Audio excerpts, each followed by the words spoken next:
Bonjour à tous, c'est Iris et comme vous le savez, je suis étudiante à Clonlara, une école qui permet de valoriser des apprentissages non académiques. Et je suis ici pour vous parler du cœur même de l'école, la spirale de l'apprentissage. La spirale de l'apprentissage, en fait, c'est un projet d'apprentissage. Donc, je vais en choisir une. Hop, Iconographie musicale. Elle est très jolie celle-ci, c'est pourquoi je la choisis. Donc, dans le sujet, ça va être toutes les informations relatives à la spirale.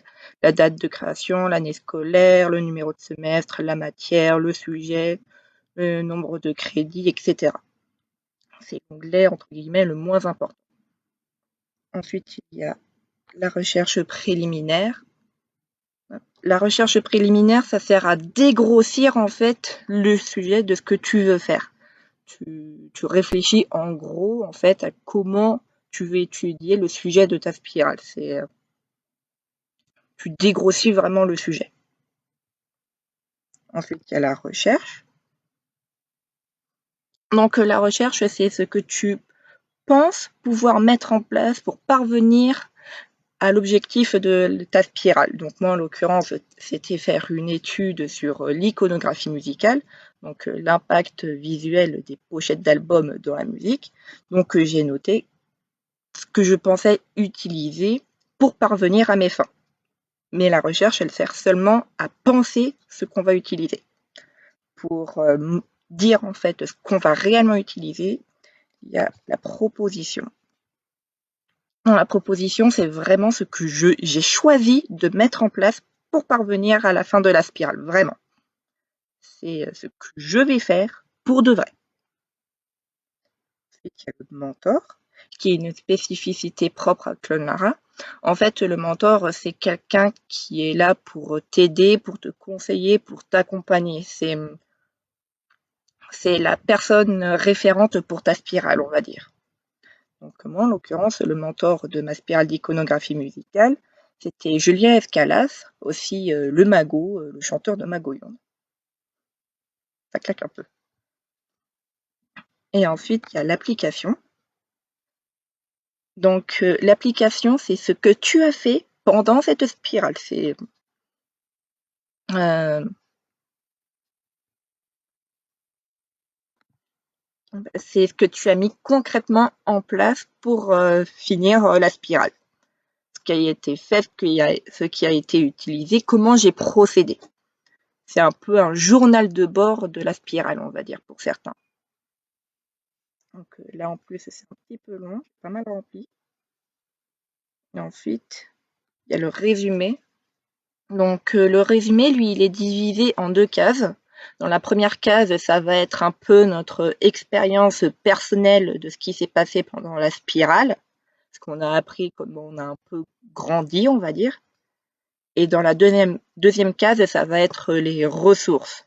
Et les ressources, ça peut être n'importe quoi. Ça peut être des livres, des films, ça peut être des personnes, ça peut être des documentaires, ça peut être des sorties éducatives. Vraiment, c'est une ressource, quelle qu'elle soit. Ensuite, il y a le portfolio. Donc, le portfolio, moi, je le vois plus comme des souvenirs matériels de ta spirale. Ça sert à montrer en fait l'aperçu de ta spirale, à quoi elle ressemble visuellement. C'est pour ça que moi je le vois comme un souvenir vraiment. Et la particularité justement de cette spirale, iconographie musicale, c'est que toute mon étude a été réalisée en tant un peu que portfolio. Mon étude sert à la fois d'étude et de portfolio. Donc je vous le montrerai, mais dans une autre vidéo, parce que sinon ça va être vachement long. Ensuite, il y a la présentation. Donc la présentation, comme son nom l'indique, ça va être comment tu vas avoir partagé, présenté ton projet de spirale, justement. Donc si on en a parlé avec des gens, les commentaires du mentor, c'est tout ce qui va être relatif au partage. Et enfin, il y a l'aboutissement. Donc l'aboutissement, c'est la dernière partie et c'est celle où tu vas expliquer un peu qu'est-ce que cette spirale-là, elle t'a apporté toi pour ton évolution personnelle un peu.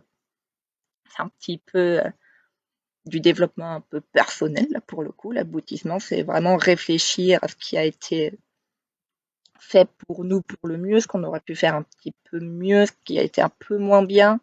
C'est porter en fait un regard un peu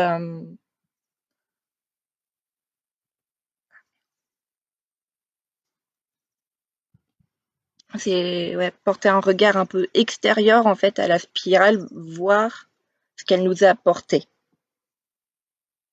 Donc ça, c'est l'aboutissement, qui est divisé en deux cadres aussi. Il y a aussi la réflexion du mentor, du coup.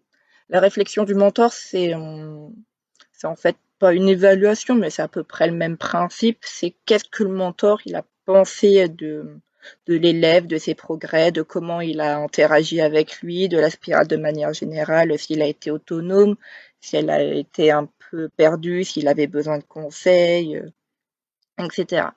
C'est c'est ce que lui, il a pensé de la spirale, de comment elle a été travaillée, la réflexion du mentor.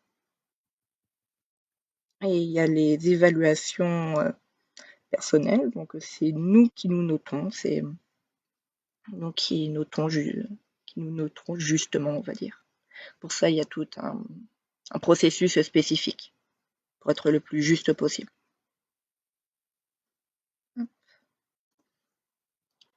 Euh, donc, bah, c'était la spirale des apprentissages, bah, vue par moi, avec mes mots, comment moi je la vois, comment je l'explique. C'est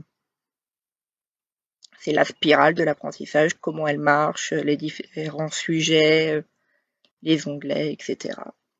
J'espère que ça en aura aidé quelques-uns à comprendre un petit peu mieux comment ça marche tout ça. Au revoir.